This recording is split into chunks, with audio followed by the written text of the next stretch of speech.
Avant de commencer, avis au public. Le contenu qui suit s'appuie sur des témoignages encore contestés et des documents à caractère sensible. Tout est allégué jusqu'à preuve du contraire, et le but premier reste l'information et la réflexion collective. Vous voilà prévenu.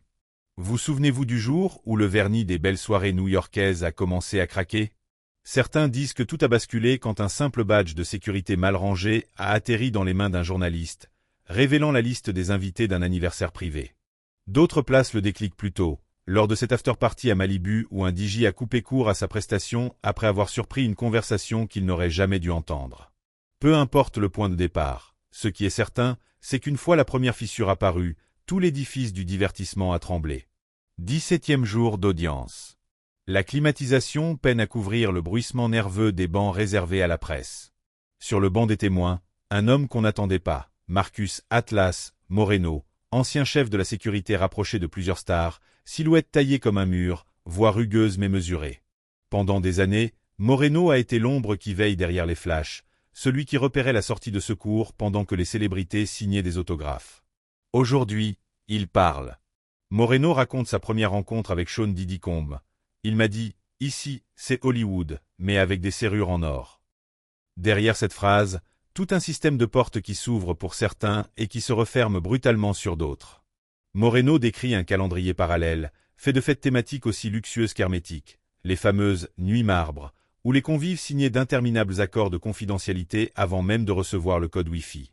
Rien d'illégal, disaient les organisateurs, juste de la curation d'expérience. Le témoin hausse les épaules. Appelez ça comme vous voulez, ça restait une cage dorée. Pendant qu'il déballe ces fragments, un autre front se prépare. Les tabloïds s'acharnent déjà sur les rumeurs entourant le cercle rapproché de Combs, Ashton Kutcher, Mila Kunis, Wilmer Valderrama, Danny Masterson, une bande baptisée en interne les Messagers, parce qu'ils pouvaient, d'un simple poste, propulser un inconnu au rang d'influenceur bancable. Mais dans les couloirs, toujours plus de chuchotements, des contrats de sponsoring qui se négocient dans des salons verrouillés, des artistes qui disparaissent du radar sans explication, des deals qui s'envolent dès qu'un invité pose trop de questions. Moreno poursuit son récit. Il évoque une soirée baptisée « Veritas », organisée au sous-sol d'un hôtel particulier à Brooklyn, décor pseudo-romain, colonnes de plâtre, draperie rouge. On nous demandait de confisquer les téléphones, de couvrir les caméras des vigiles avec du ruban. Quand j'ai remarqué la trappe sous la scène, j'ai compris que tout ce qu'on voyait n'était que façade. Dans la trappe, un escalier, un couloir étroit, puis une pièce capitonnée, dotée d'un simple matelas. On n'a pas le droit de matelasser un mensonge avec du velours, lâche-t-il, et le malaise s'épaissit. Le procureur affiche un plan détaillé du domaine de Los Feliz appartenant à Combs, zone verte, orange, rouge. Moreno reconnaît la légende. Vert, influenceur. Orange, partenaire financier. Rouge, accès restreint. Il ajoute, rouge, c'était la chambre forte de l'ego. Il confie que, malgré l'interdiction, il a vu des silhouettes en ressortir le visage vidé de couleur. Une nuit, on a dû faire venir un médecin privé pour une jeune femme inconsciente. Pas de 911. Juste un chèque. La défense se crispe. Combs, impassible, suit chaque mot. Mais les yeux du public se tournent vers les écrans où s'affichent maintenant deux virements. 4 500 000 $ à une société de Gibraltar, même somme à une fondation caritative douteuse. Les deux transferts datent de la semaine précédente. Veritas. Consulting événementiel, lit-on dans l'objet. Un rire nerveux traverse la salle. Moreno admet qu'il a reçu des consignes pour rassurer certains invités récalcitrants.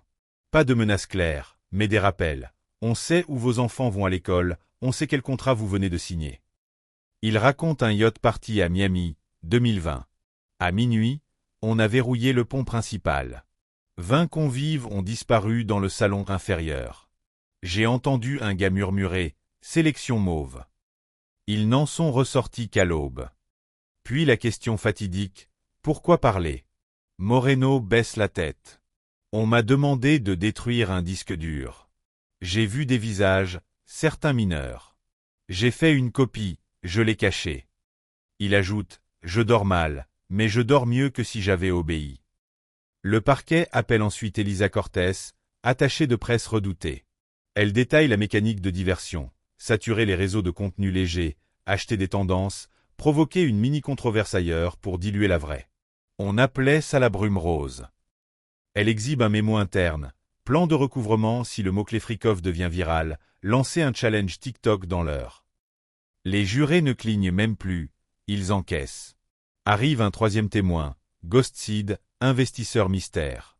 Il relie levée de fonds et soirée, start-up bidon et société offshore. Il parle d'un dîner où Kutcher, nerveux, insistait sur une balise rouge, un dossier assez explosif pour faire sauter tout le monde. Et voilà Kutcher qui entre. Barbe de 3 jours, costume sombre. La défense croyait qu'il minimiserait, il fait l'inverse. J'ai protégé un échafaudage de secrets, lâche-t-il. Il raconte la création d'une plateforme de streaming éthique avortée sous pression.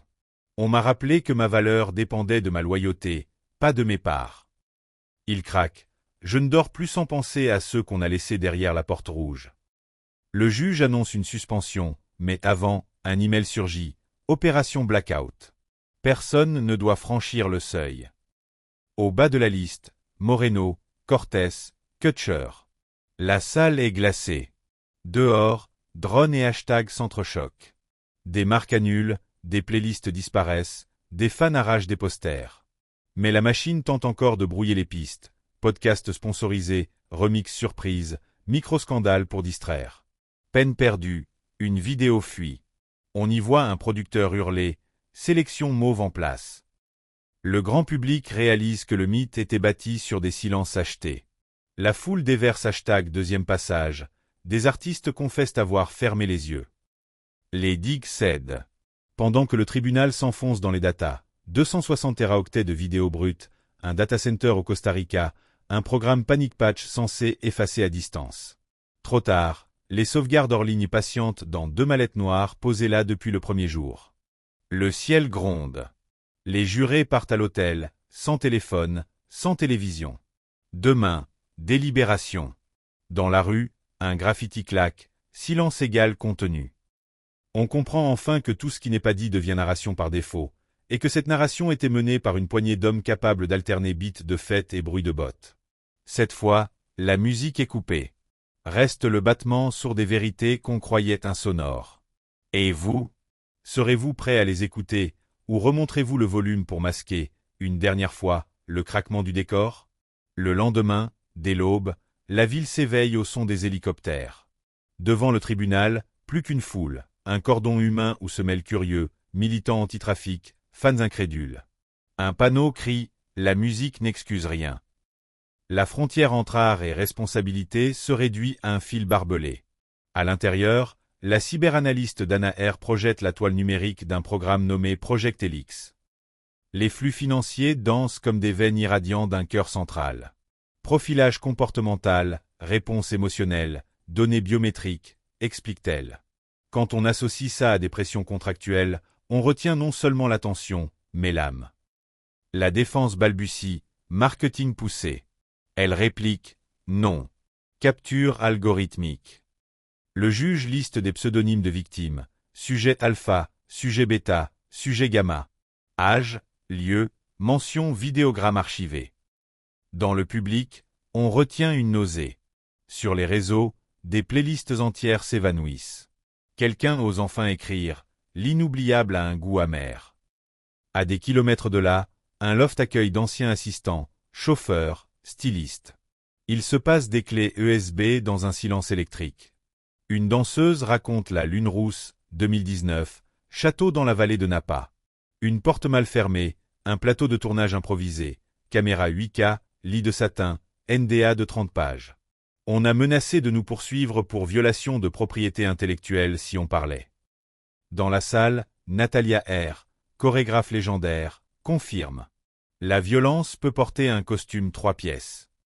Le juge diffuse un audio ou une voix calme. Chaque fréquence est une confession. Frisson collectif. La défense glisse vers la stratégie du dommage collatéral. Combe n'était qu'un rouage. Coup de grâce. Note vocale depuis un serveur berlinois.